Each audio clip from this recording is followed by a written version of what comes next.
E aí, galera, tudo bem com vocês? Que delícia! Estamos encerrando esta semana. Foi uma semana de muita conversa pra dentro, intitulada Folhas Secas, porque se ainda venta, não adianta varrer. Não dá mesmo para enganar as nossas emoções e não tem como a gente não olhar o que está ao nosso redor.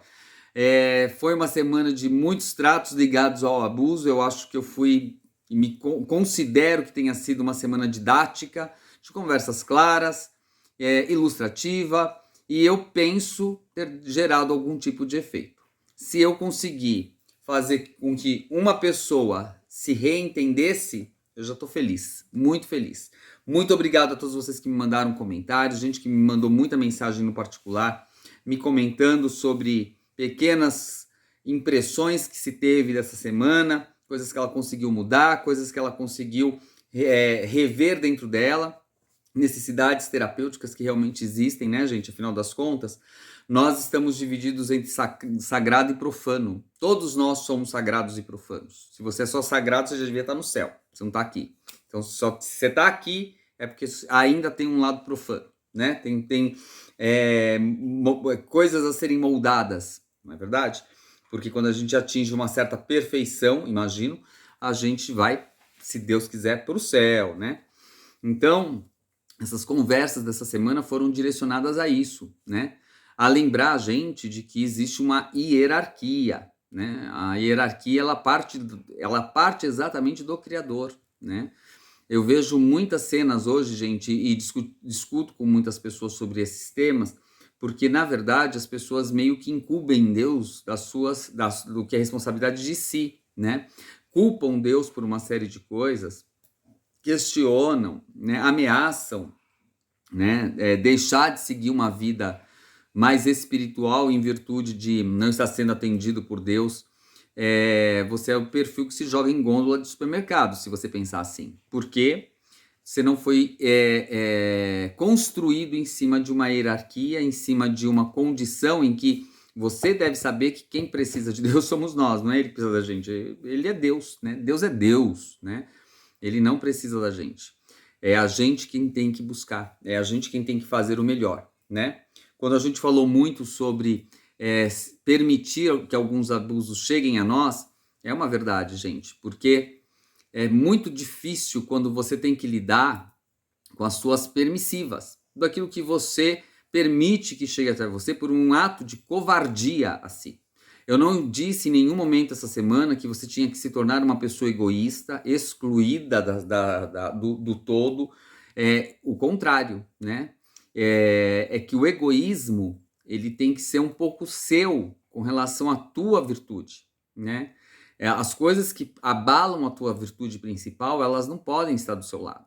A gente tem que entender que estamos numa era vaidosa, vivemos dentro de um mundo enganador, um mundo que se apresenta com inúmeras maravilhas, né?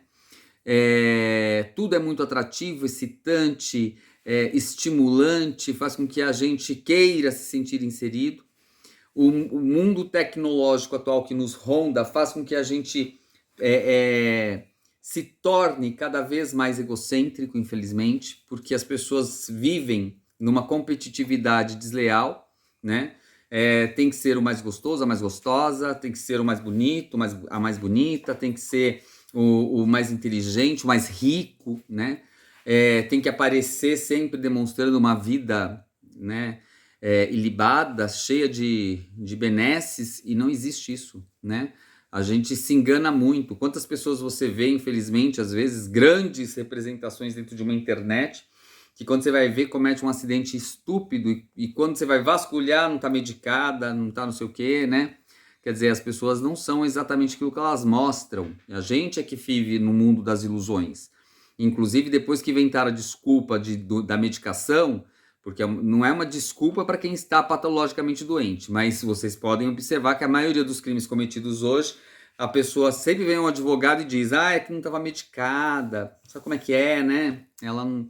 E isso é uma fraude, tá certo? Isso é uma fraude humana. Você se autofrauda, né?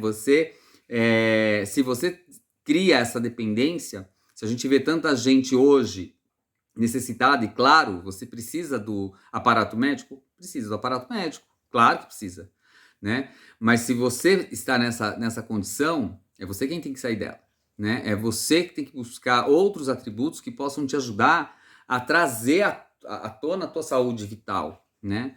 A gente é exatamente o que a gente come, né? A gente é aquilo que a gente escuta, a gente é aquilo que a gente lê, a gente é aquilo que a gente aprende, né? Nós somos uma complexidade do todo. Então, a gente tem que parar com algumas questões que são, na verdade, crenças limitantes implantadas em nós, que criam na nossa mente uns downloads assim muito loucos de que vivemos num mundo onde existe essa necessidade de ser melhor. Vivemos num mundo que, quando você é muito religioso, prega-se um Deus muito punitivo. Deus não tem nada de punitivo, né? Deus é Deus, volto a dizer, Deus é Deus. Deus não é punitivo. Quem que se autoflagela somos nós, né? A gente se coloca em condições de prova, a gente pega muitas provas com as próprias mãos, e isso é inevitável, a gente aprende com elas, né? As dificuldades, elas nos ensinam, né? Quando você extrai da dificuldade aprendizado, tá tudo certo. Quando você se vitimiza diante de uma dificuldade, que é o problema, né? Tem gente que coloca a culpa em todo mundo no redor e vive dentro de uma caixa de depressão que é inevitável, gente. Vocês devem estar ouvindo minha filha falar, né? Que ela tá lá conversando com os irmãos. A depressão é uma doença extremamente da modernidade, vai se ampliar, infelizmente, né? A depressão é um excesso absoluto de passado, a gente já sabe disso, né? Que é esse excesso de passado. E as pessoas, elas ficam presas a esse esquema mental, né? E através desse perrengue que ela cria dentro dela, né? Ela não percebe, mas ela se torna uma pessoa bastante egoísta. Quem convive com pessoas depressivas sabe que ela convive com uma pessoa muito egoísta, que infelizmente vê no sofrimento dela uma incapacidade de saídas, né? Uma identificação de que a dor dela é a maior do mundo e que ela nunca é compreendida. Mas muitas vezes, gente, esse sofrimento ele se expande para o restante da família porque ela não sabe mais o que fazer nem como lidar. E a pessoa, ela entra dentro deste mundo e ela não quer sair também, por outro lado. Você fala, ai, não, mas não seja cruel com as... Não estou sendo cruel, gente, eu estou sendo verdadeiro. A pessoa que sofre de depressão, eu já atravessei períodos muito depressivos também. Sou humano, sou normal. E acreditem, se você não busca dentro de você as respostas, você também não vai sair. Né? Não dá só para considerar o remédio, não dá só para considerar a terapia, não dá só para considerar a religião, não dá para considerar fragmentado. Você tem que pegar o todo. Então, claro que precisa de ajuda terapêutica, não tenha dúvida disso, porque o que o terapeuta vai fazer com você? Vai te ajudar a encontrar essas respostas para começar a ter efeito até a própria medicação, que vai trazer esse equilíbrio, muitas vezes, né? Conheço muitos casos que, na verdade, a pessoa trata de depressão e ela, na verdade, sofre de tristeza profunda e não de depressão, que é patológico, que é um desequilíbrio hormonal, além de tudo. Então, temos que abrir esses olhos, porque o mundo nos deprime sim, é natural. A grama do vizinho, gente, ela, para a maioria, é a mais verde, mas para nós você tem que entender que a tua grama que é verde, né? Quando você põe a melhor louça para tuas visitas e você come no prato plástico durante a semana, né? Porque não tem visita, ou toma seu suco num copo de requeijão, que você tem que deixar o copo bonito para visita, já está errado, né? Porque você está dando valor aos outros e se colocando em que parte de uma pirâmide, né? Você tem que ser o topo da pirâmide, mas não de forma egocêntrica. Você tem que ser o topo da pirâmide em prioridades. Você tem que enxergar que você primeiro precisa se resolver. É como no avião, gente. Quando tem um problema de pressurização, não cai as máscaras, não adianta você socorrer teu filho, porque você vai morrer, né? A primeira coisa que você tem que fazer é se salvar para poder salvar quem está à sua volta. Você se salva, parece uma atitude egoísta, mas não é. Você se salva para ter condição de salvar, né? Mais pessoas que tenham talvez a incapacidade de estar uma criança, um velhinho, né? Uma pessoa que está com uma condição difícil. Então, É assim que a gente age com a vida. A gente primeiro olha o que está acontecendo com a gente, né? Se salva primeiro. E aí o reflexo é para o entorno.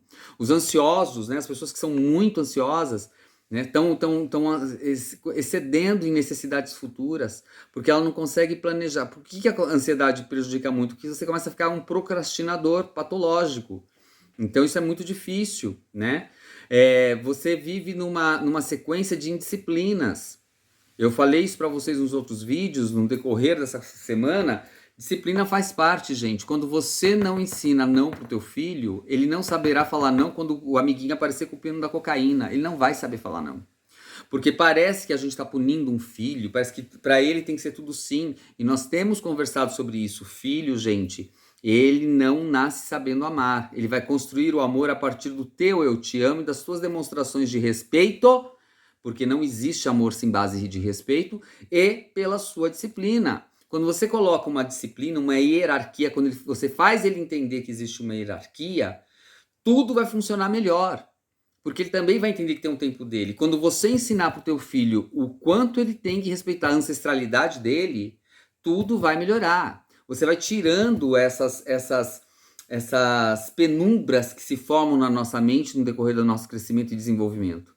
É pai e mãe que tem que educar filho, gente. É pai e mãe que constrói o filho. É pai e mãe que constrói um humano melhor. Você quer uma humanidade melhor, um mundo melhor para se viver? É você quem faz isso.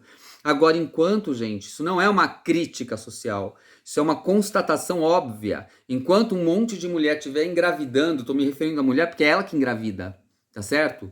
Enquanto tiver um monte de mulher engravidando em capô de carro, em mesa de sinuca, em estacionamento de shopping, sinto muito.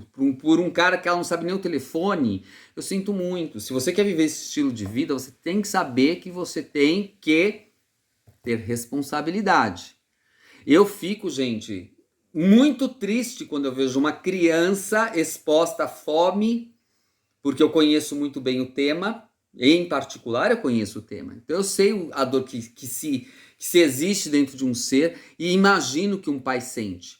Mas quando eu vejo pais com 5, 6 filhos, uma amamentando, outro já na barriga, vivendo uma proliferação de pobreza, eu fico chateadíssimo pela irresponsabilidade dessas pessoas, porque elas também se acostumam a um assistencialismo.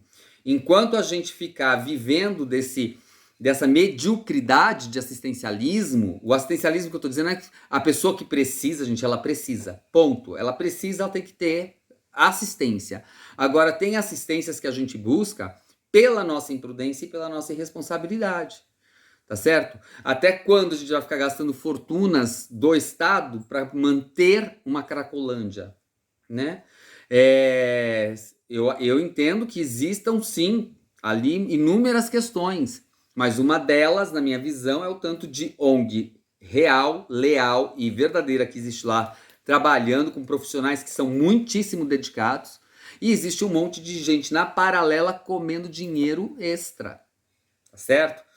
Porque é por isso que se mantém por tanto tempo, aquela zona que ninguém transita. Quer dizer, o popular fica fora disso, né? Olha quantos abusos a gente recebe todos os dias, né? Quando você percebe que há 2 meses atrás, um assaltante de celular, ele era tido como se... Viram como no governo Bolsonaro, desse homem violento lá, aumentou a criminalidade? Não aumentou nada, gente. Não aumentou nada, porque o vagabundo é vagabundo e existe em todo lugar. Tá certo? Agora, a criminalidade que está ocorrendo hoje, ela é normatizada, né? Porque a gente se deixa levar pelo que querem nos contar. Então, o grande objetivo dessa semana foi esse, né? Lembrá-los de que as pessoas nos contam o que interessa a elas, formam linhas do pensamento, os grandes comandos chegam para nós, prontos e preparados. Cabe à sua sabedoria engolir ou recusar. Cabe a nós. Agora, pessoas mais inspiradoras, pessoas que sabem quem são, pessoas que tiveram uma disciplina familiar, pessoas que sentam nas suas casas à noite para jantar, na mesa com a família, né? Ah, Roberto, não tem mesa, a gente senta no sofá, um de frente pro outro, a gente vai comer juntos, porque a gente não tem mesa, não tem problema. O que não dá é para cada um ir para um cômodo, ou ir para o seu programa de TV, ou ficar lá no seu celular, na hora que você tem que sentar na mesa para bater um papo, para poder alinhar a história. Então a gente cria distâncias por comodidade, tá certo? É o que eu vivo questionando os pais atuais. Tem muitos casais carentíssimos, que geram filhos despreparados como pais, primeira coisa, não tem condição de ter um filho, aí ele fica naquela encheção de saco de ter uma criança dentro de casa, aí ele fica ocupando a criança com tecnologia, com coisa para ele ficar em paz e livre. Então você não tinha que ter tido, cara. Se você não quer se dedicar a isso, você não tem que ter, né? Ah, eu tenho preguiça de lavar carro, não compra carro. Ah, eu não quero cuidar de cachorro, não tenha cachorro. Entendeu? Então, na verdade, a gente, quando faz uma opção, a gente tem que ter responsabilidade afetiva sobre isso. A gente não pode anular a nossa responsabilidade afetiva. Quando a gente lida com esse mundo egocêntrico que nos cercam, né, a gente começa a tratar as emoções das pessoas com irresponsabilidade. Então a gente não tem responsabilidade afetiva e não recebe responsabilidade afetiva. E aí começam as mentes a ficarem cada dia mais entristecidas. Acho que não tem outra palavra, né? As pessoas com tanto ataque de pânico, com tantas questões, tudo isso, gente, são opressões internas que vocês vão gerando, que todo mundo vai gerando, porque nós estamos aqui sob pressão. Agora, se a gente aproveitar essa sob pressão para lapidar um diamante, tá tudo certo. Agora, quantas mulheres, por exemplo, nasce o seu cristal, o diamante morre, porque ela passa a viver efetivamente para isso. E o filho vai crescer já e vai te deixar também, porque ele vai ganhar o mundo, ele vai viver a vida dele, né? E a gente acaba entendendo que a mãe fica para trás, né? Tá errado, gente, tá errado, porque nós somos pessoas individuais e constituímos a sociedade. Então nós temos que dar as nossas parcelas de contribuição positiva. Então não é porque nasceu o teu cristal que essa mulher diamante tem que morrer, né? Ela tem que aprender a conciliar e digamos que a opção dela seja, não, eu quero ser dona de casa, tá tudo certo, mas então seja a dona de casa, né? Tenha disciplina, coloque horários para tudo, para as refeições, para ir para a escola, para ter o seu momento do seu banho em paz. Você começa a colocar coisa, não tem problema nenhum de você ser uma pessoa dona de casa, porque essa pessoa trabalha demais sem remuneração. É a pessoa que mais trabalha na Terra. Eu olho pela minha casa. Minha mulher não para um segundo, coitada. Ainda tem, além de tudo, tem um marido com deficiência de atenção. Olha que trabalho que eu dou muito trabalho. Tenho um monte de cachorro, casa grande para resolver. É uma bagunça. E aí? Ela trabalha o dobro em casa. Acho que ela prefere ficar lá na rua mesmo trabalhando, coitada. Mas se a sua opção é essa, a administração é parte do processo. Né? Porque senão você vai começar a diluir a tua relação com o teu marido, você vai mal administrar um filho e você vai construir, vai gerar lá na frente um imbróglio, porque você não ensinou o principal. Tem gente que não leva os filhos numa igreja, que não ensina uma doutrina, não importa qual seja, gente, o que importa é que você dê doutrina pro teu filho. Ele tem que entender que é você que ensina isso. Se você não ensinar, o mundo vai ensinar ele pelo caminho mais confortável, que é o da treva. É pelo caminho mais... Porque, gente, você acha que todo mundo que te rodeia quer seu bem? As pessoas perguntam como você tá, porque ela quer saber se você tá ferrado. Ela quer saber se você tá com problema. Você compra um carro novo, você chega em casa, a primeira coisa que a vizinha vai fazer, ó lá. Se for mulher, então, gente, ainda passa pelos esquemas do tipo, ó, você viu? Se bobear, é amante do chefe dela. Porque ela não é possível que o trabalho novo dela já comprou carro. Não é possível. Não é assim? As pessoas fazem fofocas. As pessoas denigrem a nossa imagem. As pessoas não aplaudem o seu crescimento. As pessoas ficam incomodadas porque ela, na verdade, muitas das pessoas querem o nosso fracasso, né? Quem é teu amigo? Teu amigo é Deus. Ponto final. Primeiro amigo que você tem real é Deus. Deus é nosso amigo, Jesus Cristo é nosso amigo, esse sim. E pai e mãe.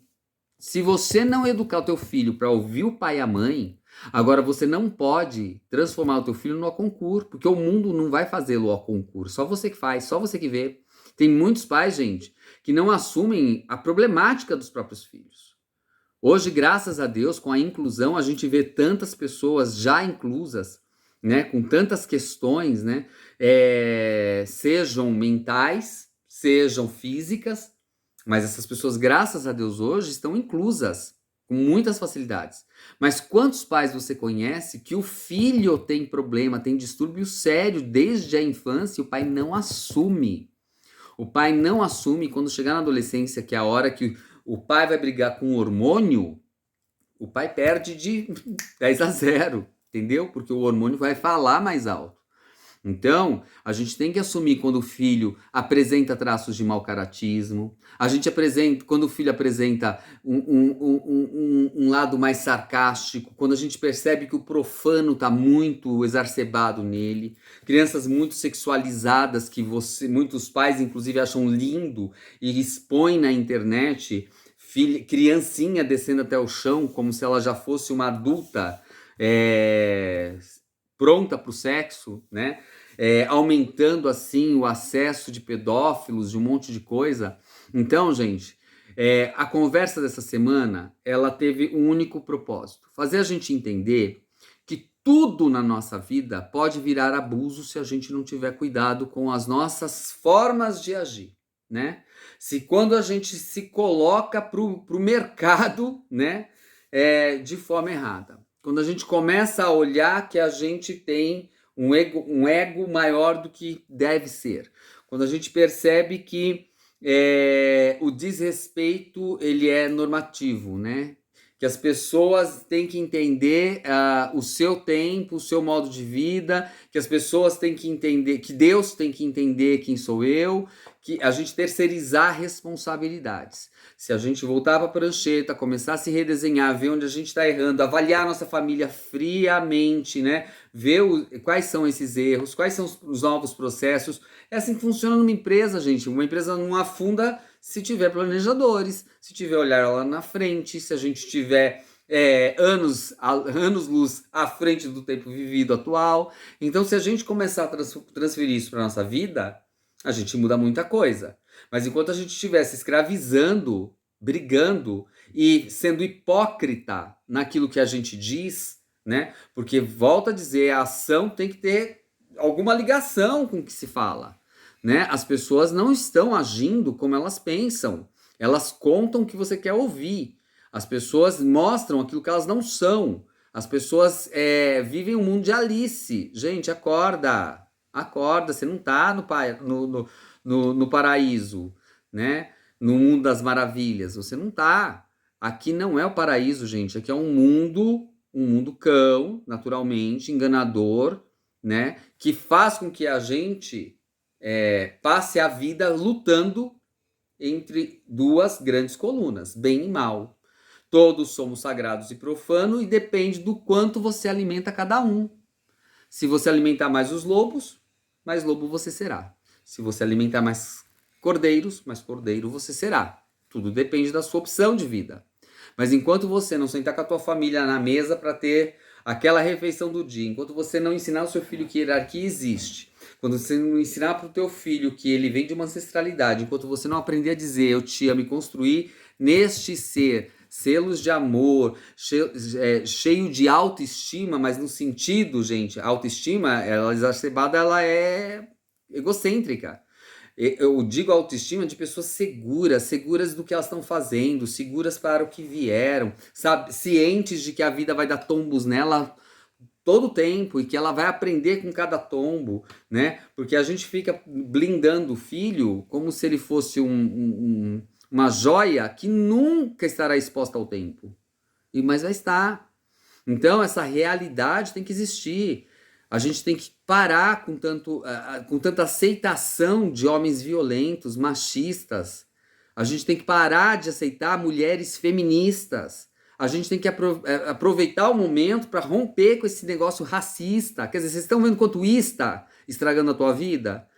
Todo mundo que é extremista, gente, ó, autoísta, ele acaba com a tua vida, porque ele não traz nada de fortúnio. ele só traz o infortúnio, ele só traz a infelicidade, porque ele traz frustração, ele traz agressividade, ele te expõe. É a mesma coisa que quando eu vejo uma feminista defendendo aborto e meu corpo, minhas regras, eu fico puto.